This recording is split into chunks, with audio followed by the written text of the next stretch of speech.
I was sitting in a police station at 23 years old, being accused of stealing a $50,000 family heirloom. The detective slid a photo across the table, my grandmother's sapphire engagement ring, the one that had been passed down through 4 generations, the one that disappeared from her jewelry box the night she died. "Your aunt says you were the last person in that room," he said. "She says you have a history of taking things that don't belong to you." My hands went numb. Because here's the thing. My Aunt Patricia was the one wearing that exact ring on a chain around her neck at Grandma's funeral. I'd seen it with my own eyes. But when I tried to tell anyone, she'd hidden it away and pointed every finger directly at me. Stay with me, because what happened next exposed a family conspiracy that had been brewing for decades. And the truth? It was so much darker than a stolen ring. This is the story of how I lost everything to prove I wasn't a thief, and what I discovered about the people who were supposed to love me most. By the end, you'll understand why some betrayals come from the places you least expect. My name's Emma, and 6 months before that police station, I was living what I thought was a pretty normal life in Columbus, Ohio.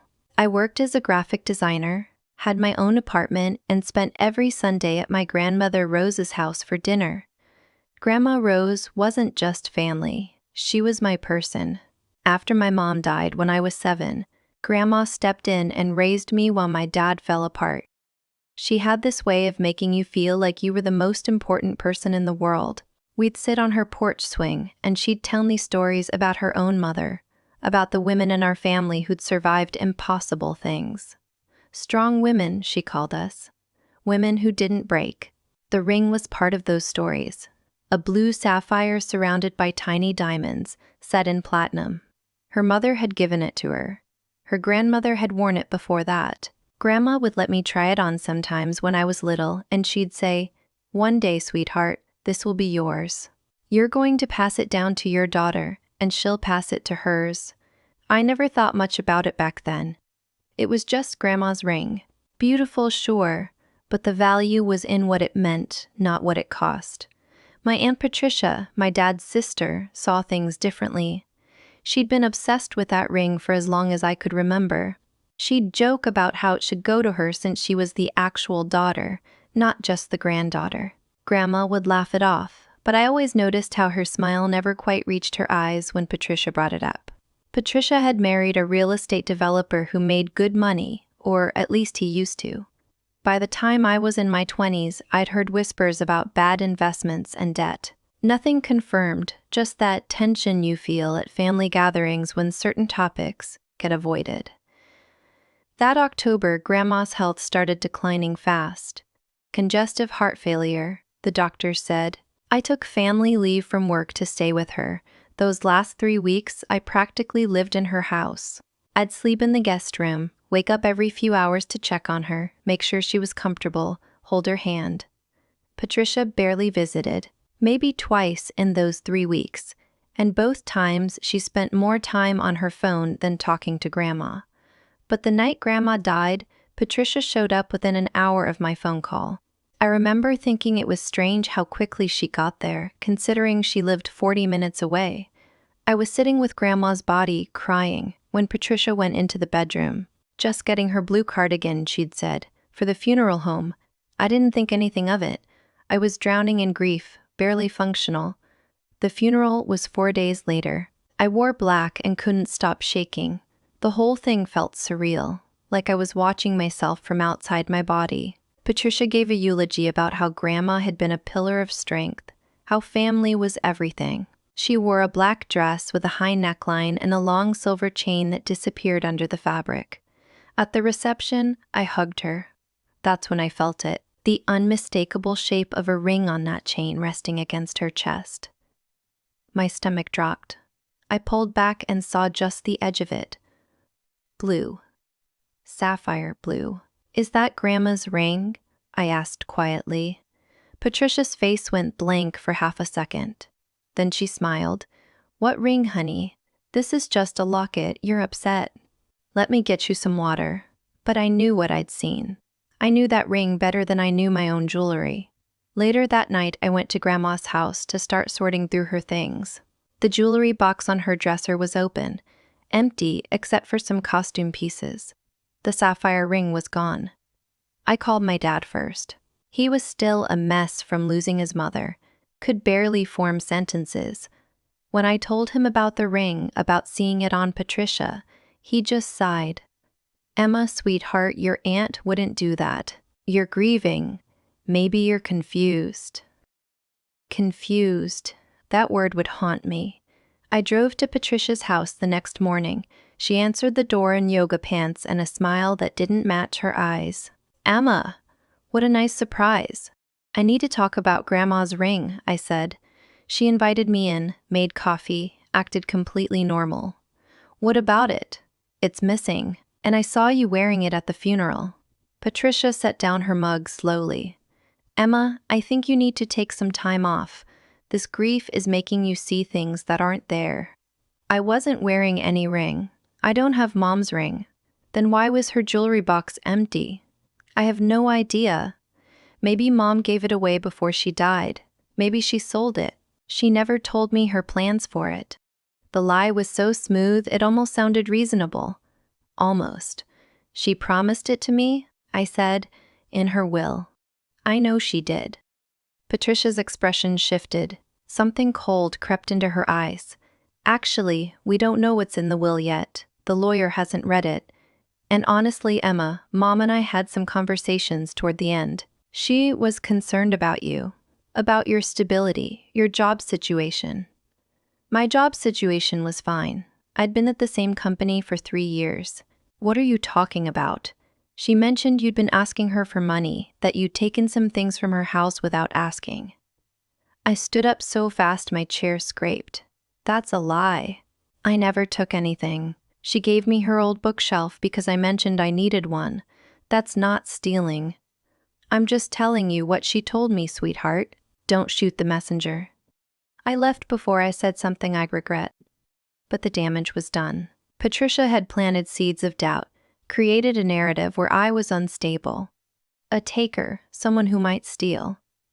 The will reading happened 2 weeks later. Grandma had left her house to my dad and Patricia to split.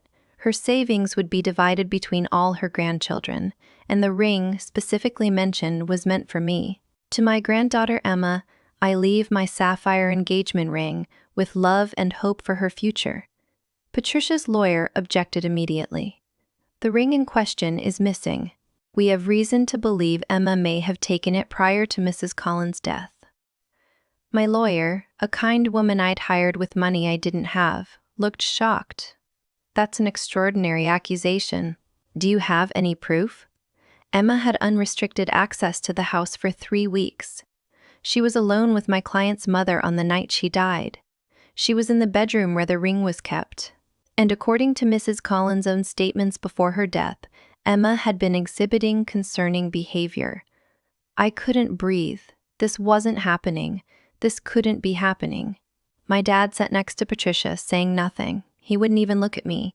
The judge ordered an investigation, and that's when things got truly ugly. Patricia filed a police report claiming I'd stolen the ring, valued at $50,000.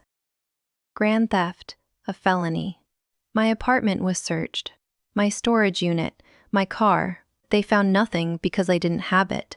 But the accusation alone was enough. My boss called me in. "Emma, we have to put you on unpaid leave until this is resolved."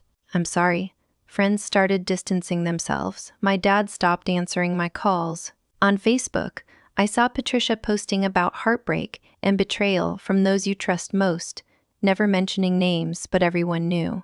I was completely alone, broke, and facing criminal charges for something I didn't do. The woman who stole from me had turned herself into the victim and me into the villain. And the only evidence I had was a split-second glimpse of a ring on a chain that Patricia claimed never existed. Rock bottom was sitting in that interrogation room, looking at a photo of Grandma's ring, and realizing that everyone believed her instead of me. Here's what saved me. Grandma had taught me to be thorough, to keep records, to document things. And in my grief brain fog, I'd still been taking photos of her house as I packed it up. Just snapshots for memories. Her bookshelf, her kitchen, her bedroom. I was scrolling through my phone one sleepless night when I saw it. A photo I'd taken of Grandma's dresser the morning after she died, before the funeral.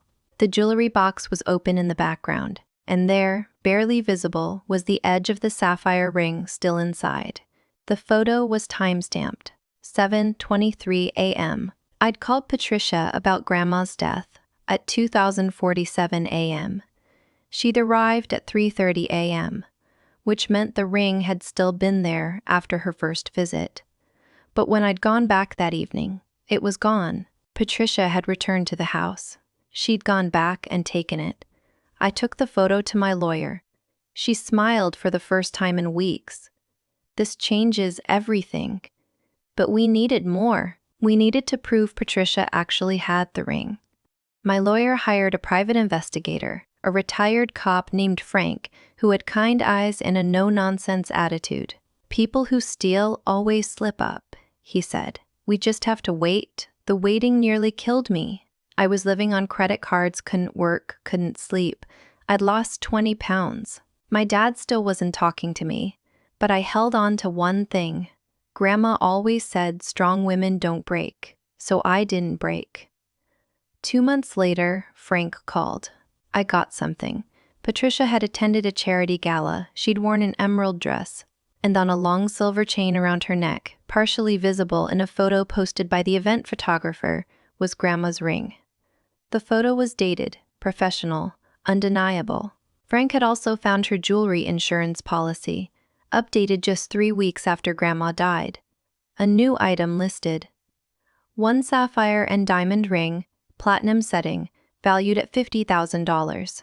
The description matched perfectly. We presented everything to the prosecutor. The timeline, the photo showing the ring still in the house after Patricia's first visit, the gala photo, the insurance policy. Within a week, the charges against me were dropped. Then we went on offense. My lawyer filed a civil suit for defamation, theft, and emotional distress. We also reported the insurance fraud to her insurance company. The confrontation happened in a conference room with lawyers present. Patricia walked in looking immaculate, confident. She still thought she'd win. That's how narcissists work. They believe their own lies. My lawyer laid out the evidence, the photos, the insurance policy, the timeline. I watched Patricia's face cycle through denial, anger, calculation. She tried to claim she'd found the ring later, that she was keeping it safe for me, that this was all a misunderstanding. But the insurance policy destroyed that defense. You don't insure something you're keeping safe for someone else. You don't wear it to galas. Her lawyer advised her to settle. She'd return the ring, pay my legal fees, and issue a written apology. In exchange, we wouldn't pursue criminal charges for theft and insurance fraud. Patricia looked at me with pure hatred. "You've destroyed this family." And that's when I finally found my voice. "No, Patricia, you did. The moment you decided that ring was worth more than the truth. The moment you let me sit in a police station, knowing I was innocent. You destroyed this family." She signs the papers.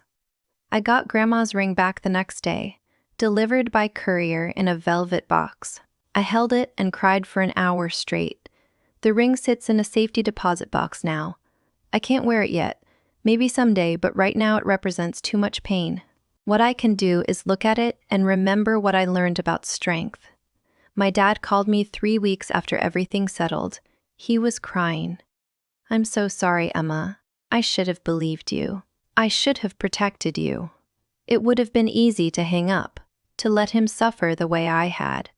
But Grandma didn't raise me to carry hate. We're rebuilding, slowly. Some wounds take time to heal, and that's okay. I told him I needed space, but I didn't want to lose him.